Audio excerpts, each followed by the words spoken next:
Magnet একটু বের করে বের করে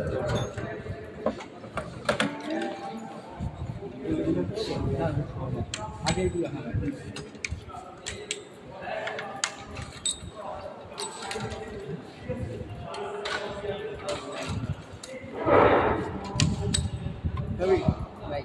এখানে সিরিয়ালে রাখেন হ্যাঁ এখানে সিরিয়াল ওয়াইজ কোন একটা সিরিয়াল ওয়াইজ এটা হচ্ছে মোস্ট ইম্পর্টেন্ট সিরিয়াল ওয়াইজ রাখতে হবে কোথায় রাখবে দাঁড়াও দেখে তো ইন্টারেস্টিং হবে দেখি একটা ট্রাই করি দেখে আমার কাছে একটু দেন যে সিরিয়াল রাখি ভালো হয়েছে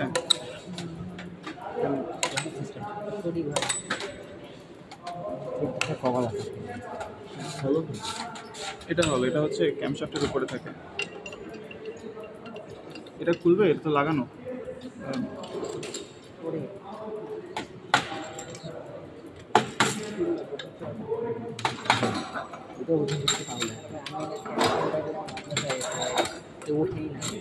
ওটা খোলাই আছে ও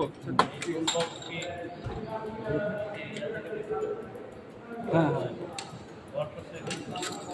না ওয়ার্কশপ নয় যে হুমায়ুন স্যার আসছেন দেখে কোনটা কোনটা শেষ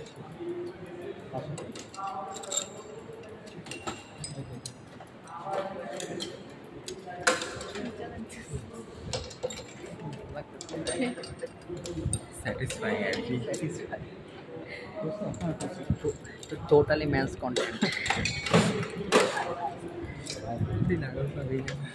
অনেক পরে এটা খোলা হয়েছে আরেকবার দিব খোলা হয়েছে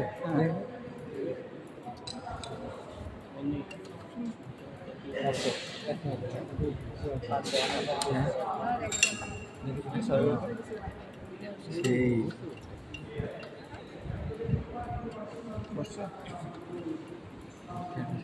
actually কার জন্য পরে কিছু কষ্ট আমি এটা দেখতে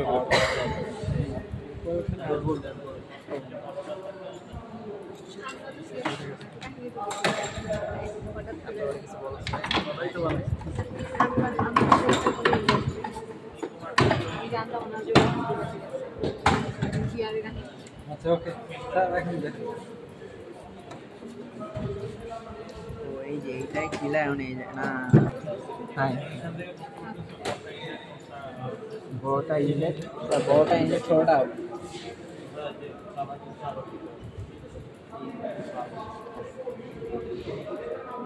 এখানে হাত দিলে বোঝা যায় কোনটা আজকে ইনলেট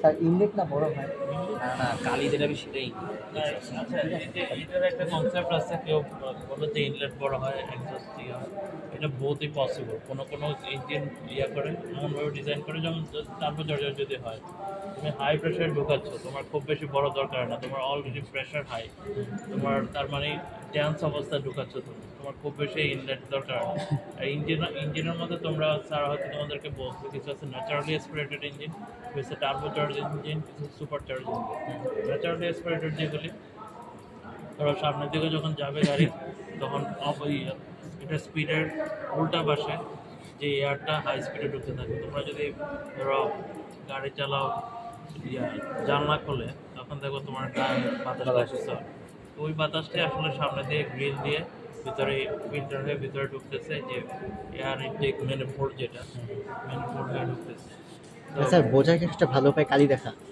হ্যাঁ কালি দেখতেছে বুঝতে পারবো আচ্ছা ওখানে এন আর জেড লেখা ওটা কিছু মিন করে এটা হচ্ছে 1 and Z ওই যে দেখো ইঞ্জিনের গায়ে লেখা আছে 1 and Z এখানে লেখা আছে দেখছো এখানে কোথায় লেখা আছে দেখছো হ্যাঁ যে 1 and Z লেখা আছে 1 and Z হচ্ছে ইঞ্জিনের মডেল নাম্বার যেটা তোমার যে করলা তারপরে তোমার এই টয়োটার যে করলা থাকে প্রোবক্স থাকে ফিল্ডার থাকে এগুলো সব 1 and Z ইঞ্জিন বা এক্সিও সব এই মডেলের 1 and Z ইঞ্জিন ইউজ করে আর এখান থেকে দেখে গেলে বাল্ব এগুলিকে যে দেখতে সামান্য দিতে বেরোবে বাল্বের বাইরে তোমরা ওখানে দেখতে পাবা পরে। আর এই যে এইগুলো হচ্ছে বাল্ব, হ্যাঁ বাল্ব ওই পাশে বাল্বটা সিট থাকে বাল্বের ওইদিকে, আর এদিকে স্ট্যাম্পটা থাকে, আর এইগুলি স্প্রিং থাকে স্প্রিং। আর এই বাল্বের এখানে এই যে মাঝখানটাতে স্প্রিং এর এগেনস্টে এটাকে পুশ করতে হয়, আর পুশ করা হয়েছে তোমার এই যে ট্যাপের যেগুলি থাকে, এই যে ট্যাপের মাঝখানে যেগুলো থাকে, এই যে এগুলি, যে এটা যখন এটার ভিতরে এভাবে থাকে, তখন এটা যখন ধাক্কা দেয়, ধাক্কা দিলে এটা নিচের দিকে এই যে এটাকে চাপ দেবে, এটা এই স্ট্যাম্পটাকে চাপ দিলে তখন ওই পাশ থেকে এটা খুলে যায়। এই পাশে যেটা থাকে এই পাশটা তখন আস্তে করে উপরে উঠে যায়, তখন এদিক দিয়ে পকেট ভালভ এয়ারটা ঢুকে। একটা খুলে দেখালে ভালো হতো। হ্যাঁ খুলে দেখালে ভালো হতো, কিন্তু ধরো এইখানে খোলা ছিল কি দিয়েছেন ধরো এই যে ক্যাম্প শেপ দিয়ে, এই যে ক্যাম্প শেপ, এই ক্যাম্প শেপগুলো এখানে থাকে, হ্যাঁ ক্যাম্প শেপগুলো যখন এখানে থাকে, ক্যাম্প শেপ যদি ঘুরে ওটা চাপ লেগে যায় নাকি? তখন এই যে এই লোকগুলো ক্যাম্প শেপের লোকটা যখন এখানে চাপ লাগে তখন অনেক জোরে চাপ দেয়, কারণ এটা তো বোর্ড দিয়ে আটকানো থাকে, যখন জোরে চাপ দেয় তখন এটা ওদিকে চাপ দিলে ওখান থেকে উপরে উঠে খুলে আর শুধু এই পয়েন্টে যখন টাচ করে তখনই করবে, তারপর যখন এটা ঘুরবে তখন আবার এটা ফেরত চলে আসবে। তো এটা টাইমিং বেল্ট দিয়ে ধরো এই যে এটাকে চেন দিয়ে টাইমিং বেল্ট দিয়ে ওই পাশে দেখো ইয়ে আছে পুলি আছে। হ্যাঁ এই যে এখান থেকে এগুলোর টাইমিংকে মেনটেন করা হয়, যে কখন ঘুরতে ঘুরতে কখন সেটাকে পুশ করবে। তো তখনই ওপেন হবে যখন আমি ধরো সাকশন স্ট্রোকে সার্ভনে বলতে সাকশন স্ট্রোকে এটা সার্ভ করে এয়ার ফিউল দিচ্ছে বা এয়ারটাকে সার্ভ করে নিয়ে যায়। নর্মালি স্ট্যাপটা হচ্ছে আসলে মেনলি ক্র্যাঙ্ক শ্যাফট, এই যে এটাকে ক্র্যাঙ্ক শ্যাফট, এটা ভিতরে অংশ না? হ্যাঁ এটার ভেতরে এইটাই এটার ভেতরে আছে। আর এটার সঙ্গে ক্র্যাঙ্ক শ্যাফটের দেখো যে এই যে লোভ লাগানো আছে। না এই যে ক্র্যাঙ্ক শ্যাফটের বিভিন্ন প্রোফাইলগুলি এটার সঙ্গে একটা কানেক্টিং রড লাগানো থাকে, এই যে পিস্টন আছে না, পিস্টনের সঙ্গে একটা কানেক্টিং রড, আর এই পাশটাতে তোমার এই যে বোর্ড দিয়ে আটকানো থাকে।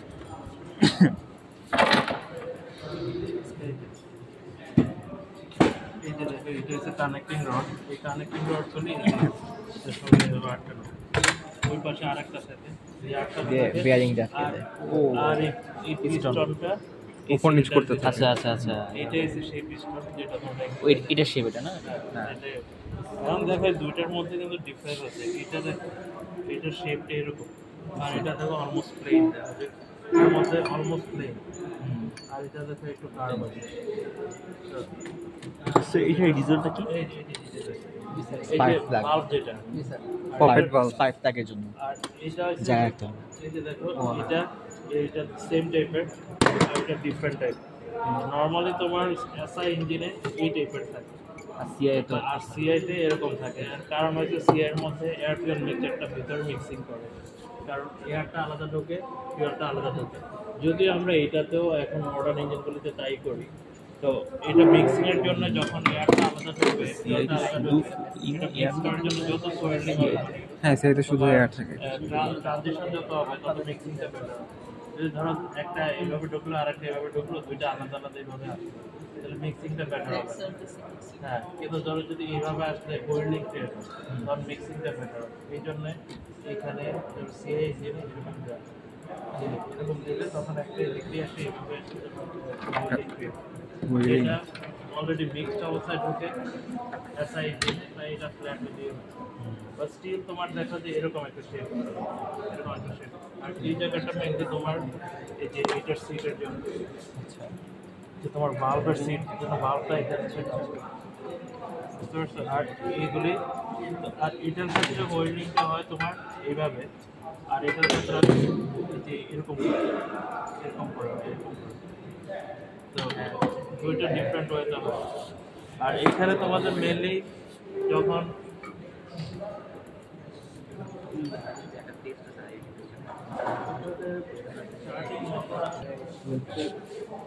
এটা যে এই জায়গাটা এক পাশে তোমার এক পাশে এই জায়গার সঙ্গে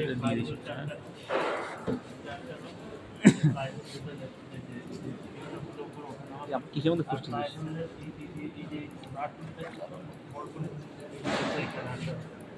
আর এইটার প্লাইউডটা আবার এই শ্যাফটের সঙ্গে আটকানো থাকে, আর অন্য পাশটা এদিক থেকে এরকম এই যে এই 3 ইঞ্চ পকেট দিয়ে ক্যাম শ্যাফটের সঙ্গে লাগানো। আর এটা হচ্ছে ক্র্যাঙ্ক শ্যাফট, এটা হচ্ছে উপরে থেকে ক্যাম শ্যাফট। আর ক্যাম শ্যাফটগুলি আগে যেটা বলছিলাম, আগে ক্র্যাঙ্ক শ্যাফট আর মোটর বা সেলফ স্টার্টার বলি আমরা, বা স্টার্টার মোটর বলি। এটা মেইনলি এরকম প্লাইউডের সঙ্গে, এই প্লাইউডের সঙ্গে ইয়ে করা থাকে। এই যে এখানে একটা গিয়ার, এখানে আমি স্যার ফ্লাই হুইলটা নাই। এখানে একটা গিয়ার মেকানিজম থাকে, আরেকটা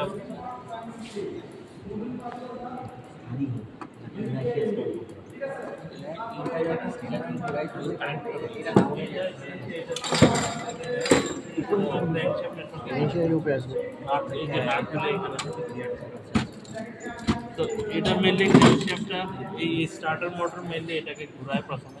প্লাইউডটাকে যখন ঘোরানোর পরে দেখো কি হয়, তোমরা একটু ঘোরাও, এই যে দেখো যে এটা উপরে নিচে উঠবে।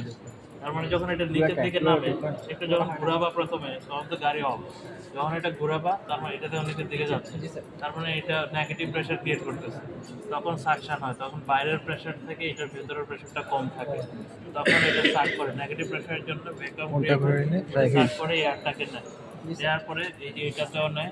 আর এগুলি তখন ইনঅ্যাক্টিভ থাকে, হ্যাঁ সিস্টেমগুলো উপরে নিচে ওঠানামা করে। আর এই প্রোফাইলের জন্য পিস্টন যখন ওঠানামা করে এটা ঘুরে। তো এটা যখন ঘোরে তখন এই ঘোরাটার কারণে এই প্লাইউডটাও ঘোরে। আর প্লাইউডের পরে এখানে ক্লাচ প্লেট চালু হয়ে যায়, হ্যাঁ ক্লাচ প্লেট থাকে, ক্লাচ প্লেট দিয়ে তারপরে তোমার এটা গিয়ার বক্সে যায়। স্টার্টার যে স্যার কোনটা ঘুরে স্যার? ওইটা ঘুরে ফেলছে। স্টার্টার মোটরের সঙ্গে এখানে এই যে এখানে স্টার্টার মোটরের সঙ্গে যে এখানে একটা গিয়ার মেকানিজম থাকে, ওটা যে স্যার ফ্লাই হুইলের সাথে কানেক্টেড, এক্সটেন্ড হয়ে ঘুরে আসে। ফ্লাইওয়েলের সাথে করে ফ্লাই হুইল ঘুরে দেন এটা ঘুরে দেন স্যার ওটা ঘুরে। হ্যাঁ প্লাইউড যখন ঘুরে, এই যে এটা ঘুরে, প্লাইউড ঘুরলে এই যে এটা ঘুরলে ওটা পিস্টনটা ওঠানামা করে। পিস্টন যখন নামে, এই যে যখন ধরো পিস্টন নামছে এই উপর থেকে নামতেছে, নামলে এখানে এয়ার ফুয়েল মিক্সচার যেটা এদিকের বাল্বগুলি দিয়ে এয়ার ফুয়েল মিক্সচার ভিতরে ঢোকে, মানে এখানে এয়ার ঢুকবে আর কি মেনলি এগুলিতে, এই কারণে ইনজেক্ট করে দিচ্ছে। স্টার্ট করে সিআই ইঞ্জিনে এয়ারই ঢুকবে আর এসআই ইঞ্জিনে এয়ার ফুয়েল মিক্সচার ঢুকবে, কিন্তু এখনকার মডার্ন ইঞ্জিনগুলিতে এসআই দিয়েও এয়ারই ঢুকে শুধু, আর ওখানে ভিতরে আবার ইনজেক্টর দিয়ে স্প্রে করে যেন ফুয়েল এফিসিয়েন্সি বাড়ানো যায়। আদারওয়াইজ যেটা হয় তোমার অনেক পরিমাণ ফুয়েল কনজাম্পশন কনজিউম হয়, যেটা আনবার্ন ফুয়েল হিসেবে বাইরে বেরোয় চলে যায়। এনভায়রনমেন্টাল পলিউশন প্লাস তোমার মাইলেজ অনেক কমে যায়। তবে ধরো এখন এক লিটার যদি সিঙ্গেল সিলিন্ডার মোটরসাইকেলের কথা যদি চিন্তা করো, একটা ইঞ্জিন আর কোনো কিছু নেই, একটা সিলিন্ডার, তাহলে তুমি চিন্তা করো যে একটা উঠছে নামছে 4 4 স্ট্রোক যদি হয়, কিন্তু এইখানে তো 4টা ইঞ্জিন, আর একটা ইঞ্জিন 4টা সিলিন্ডার। এখন ধরো এইটাতেও যদি ফায়ার হয়, এটাতেও ফায়ার হয়, এটাতেও ফায়ার হয়, এটাতেও ফায়ার সেম টাইমে, তাহলে একটা স্ট্রোকে তোমার এখানে ফায়ার হচ্ছে, এখানে ফায়ার হচ্ছে, এখানে ফায়ার হচ্ছে, কনজাম্পশন বেশি, প্লাস হচ্ছে তুমি একটা স্ট্রোকে মনে করো পাওয়ার পেলা, বড় স্ট্রোকগুলিতে তুমি পাওয়ার পাবো কেন? তো 4টা স্ট্রোকে এটাকে সিঙ্ক করার জন্য মেইনলি আমরা এটাতে আমরা ইউজুয়ালি করি 1 3 4 2, হ্যাঁ 1 প্রথমে ফায়ার হবে, তারপর 3-তে ফায়ার হবে, তারপর 4-এ ফায়ার হবে, তারপর 2-তে ফায়ার হবে। 1 3 4 2 এরকম করে হ্যাঁ নর্মালি এটাই হওয়ার কথা ছিল, কিন্তু আমরা এটা করি না। কারণ হচ্ছে কি, এটা যদি ফায়ার হলে তার মানে ফার্স্ট হবে এখানে হঠাৎ করে এটা থ্রাস্ট হয়। এখন যদি আবার পাশেরটাতে আবার থ্রাস্ট আসে, তখন এইখানে ভাইব্রেশনটা অনেক বেশি হয়, তখন এখানে ক্র্যাক হতে পারে এখানে, কারণ এটা তো কানেক্টিং রডের সঙ্গে কানেক্টেড থাকে। পরে একটা বাদ দিয়ে যদি পরটাতে দেই, তখন ভাইব্রেশনটা ব্যালেন্স, তো নকলিংটা কমে যায় গাড়ি। তো এই কারণে নর্মালি ফায়ারিং অর্ডার হচ্ছে 1 3 4 এরকম করে। যদি হ্যাঁ অ্যাভয়েড করার কোনো উপায় নাই। যদি এরকম হয় যে তোমার এই যে 1 3 আমার 6 সিলিন্ডার যদি হয় 1 3 6 তারপরে 4 2 4 2 5 এরকম করে, মানে যেন যত ডিস্ট্রিবিউটেড করা যায়, পাশাপাশি যত অ্যাভয়েড করা যায়। কিন্তু যেহেতু 4 সিলিন্ডার, আমি তো দুইটা আমাকে পাশাপাশি করতেই হবে, আদারওয়াইজ আমার তো কোনো অপশন নেই। তো এটা ইউজুয়ালি আমরা এভাবে করে থাকি। তো সব নিচে থাকতে পারে, ধরো একটা যখন আমার একটা সার্টেন লেভেল আছে, মাঝখানে কমপ্লিট হয় না, কমপ্লিট হতে সেই এই যে দেখেন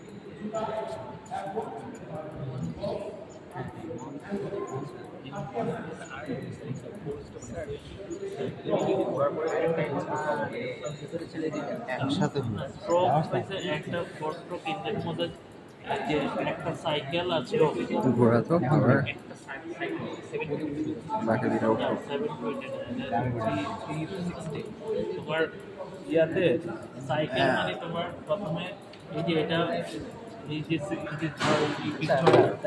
নিচে নামলো এটা এটা এটা এটা না দেখ তোর স্ট্রোক তো আর সব এমন না যে উঠলেই হয়ে যেতেছে, তোর কম্প্রেশনও তো হইতেছে, ইনটেক হ্যাঁ, হইতেছে। এটা আগে তারপর এটা তারপর এটা তারপর এটা এই ফর্ম কিন্তু এই দুটো তো একসাথেই হচ্ছে, এই দুটো বাট একসাথে যখন এখানে কম্বাসশন তখন এখানে তোর কম্প্রেশন বুঝছে।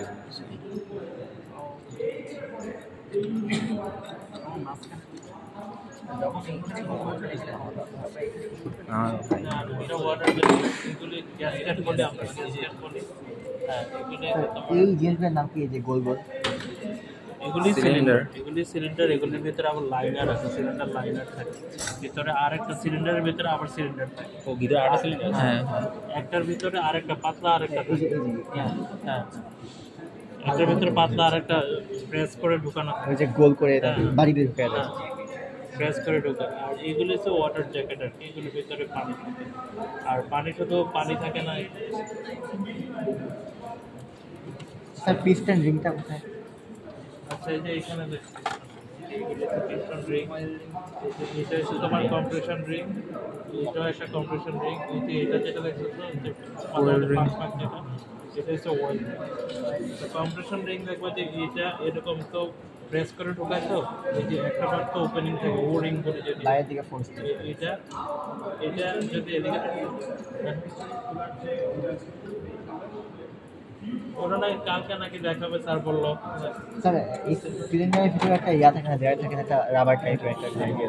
রাবার থাকবে না, এটা হচ্ছে তোমার এই যে কাস্টার লাইনার বলে, জেনারেল লাইনার, এটা কম্পোজিটর যেন ওয়ার এন্ড টিয়ারটাকে যত রিডিউস করা যায়, নাহলে এখানে ফ্রিকশনের জন্য ক্ষয় হয়ে যাবে, সিজ হয়ে যাবে।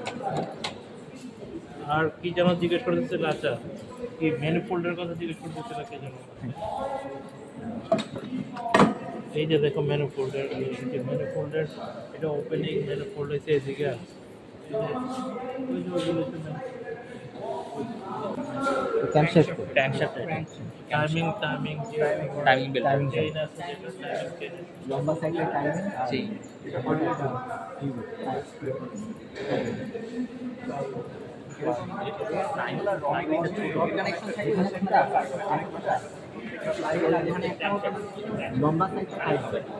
টাইমিং, লম্বা সাইকেল টাইমিংয়ের জন্য সেটাও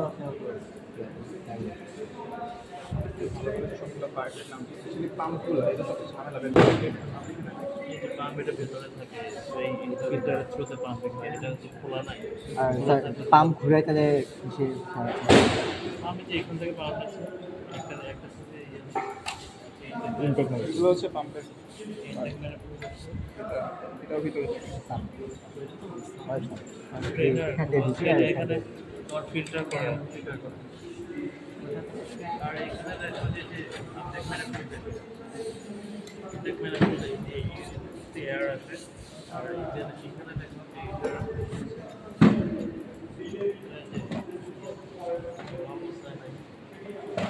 এখানে দেখো এটার ভেতরের শেপটা একটু পেকুলিয়ার,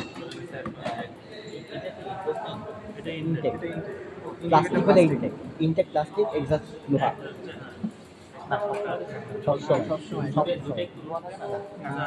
ওইটা তো ঠান্ডা বাতাস, গরম হওয়ার সুযোগ নেই তো বলবে না, প্রয়োজন পড়ে। একদম গরম।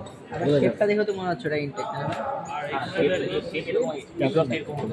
ইনটেক মানে প্লাস্টিক। বুঝতে পারতাম বাইরে থেকে দেখো যে এইভাবে আসে মানে এখানে আমি একটা বইলিং যেন এখানে মিক্সিংটা বেটার, তো এই জন্য দেখবো যে এখানে ঢোকার পরে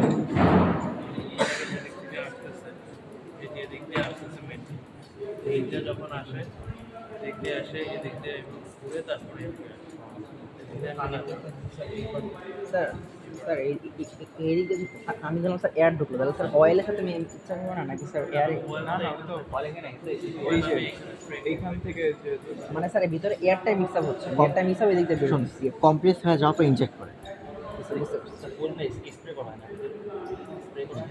কম্প্রেশনের পরে তো এই যে ঘুরে এখানে আসলে এয়ারটাকে ভালোভাবে মিক্স আপ করার জন্য এই পুরো ইয়াটা করছে জানা ভাই মানে এয়ারটাকে ভালোভাবে মিক্স আপ করার জন্য এই পুরো ইয়াটা করা হয়েছে এই মানে এটা তো ডিজাইনটা এয়ার চেম্বারের মধ্যেই কাজ করে এক্স্যাক্টলি মানে হ্যাঁ মিক্সচার পুরো একটা দরকার আছে এটা ভাই এয়ারটা এমনি মিক্স আপ হইতেইছে ওয়েল টার্বুলেন্সটা কমানোর জন্য ধরো আমাদের টার্বুলেন্স দরকার টার্বুলেন্সটা একটু কমে যায় মানে এয়ারটা একটু স্টেবল হয়ে যায় যখন এটা উপরে উঠলো কম্প্রেশন হয়ে গেছে না তখন ইনজেক্ট করে বাতাসে গরম ব্লাস্ট করে পুশ করে না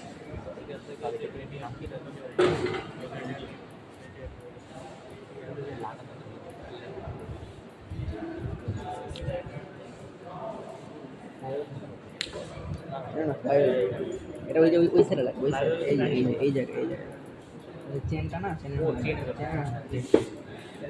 শেপ দেখে তাহলে শেপ হবে তাহলে ক্যাম্প শেপ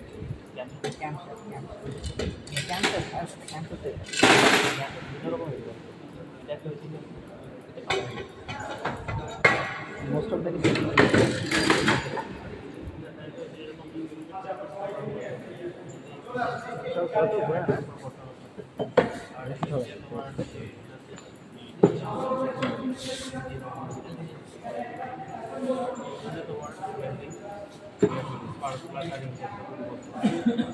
স্যার ডিপারটা কোন দিকে যেটাতে স্যার অয়েল লেভেল চেক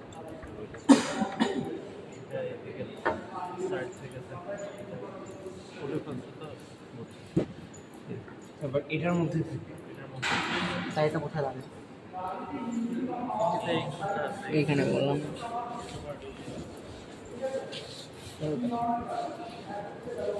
এখানে তো লাগানো ট্রাই করো হুম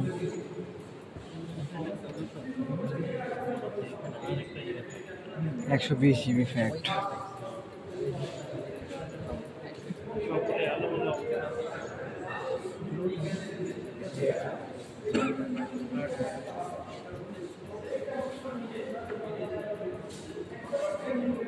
তারপরে আচ্ছা এটা তো তোমাদেরকে বললাম তোমরা কি এটা ফিট করে কিভাবে এটা একটু এটা রেডিয়েটরের সামনে থাকে হোস পাইপ এর ভিতরে যে পিন আছে আর এটার ভিতরে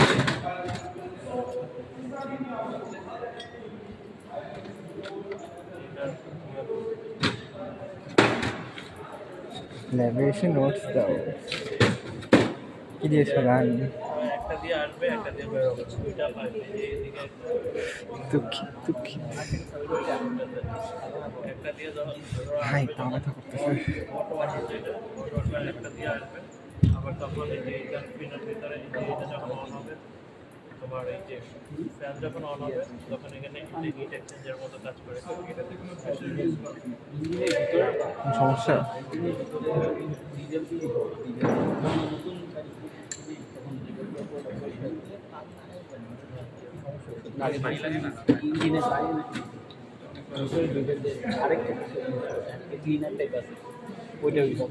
সেটা মানে এটা না এটা রেঞ্জের না এটা খুব সম্ভবত অন্য ইঞ্জিন এইটার নাম মনে হয় কারণ পুরানো